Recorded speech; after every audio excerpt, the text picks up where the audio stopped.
One of the things you must guard, right, is guard your heart.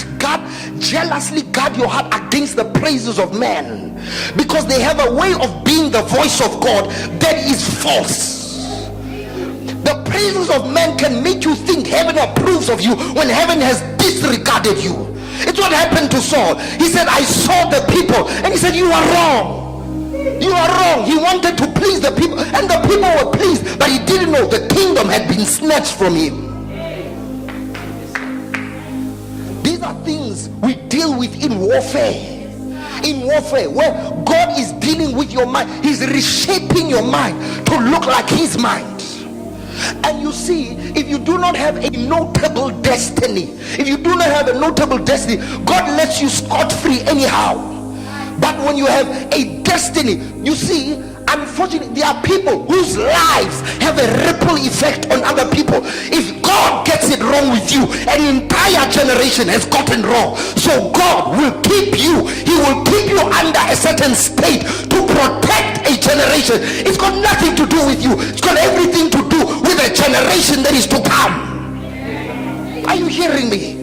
You say, God, make me an Isaiah of my time. Do you understand the pattern that Isaiah is? He was to be a pattern for every other seeing and eagle prophet that was to come. Do you understand the strictness God subjected him to?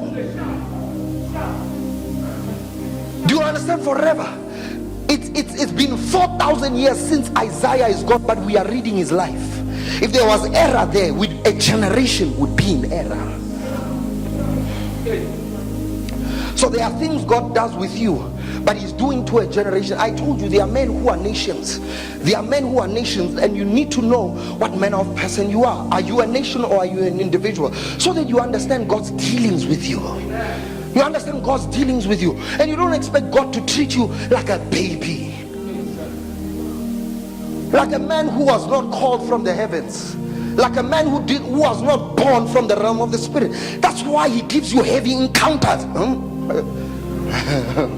You see, heavy encounters are not for glory. They are to keep you in tough times. You are praying, Lord, take me to the third heaven. Do you know why God takes people to the third heaven? He took him to the third heaven because this man was about to sustain beatings like never before. And so in the time of beating, he had to remember, but I've seen him. Don't you think it was the right time to quit at that time? It was the right time, but he had seen Jesus countless times, that even what he was feeling meant nothing compared to the vision that was before him. He says, "Oh King, live forever. I have not been disobedient to the heavenly vision."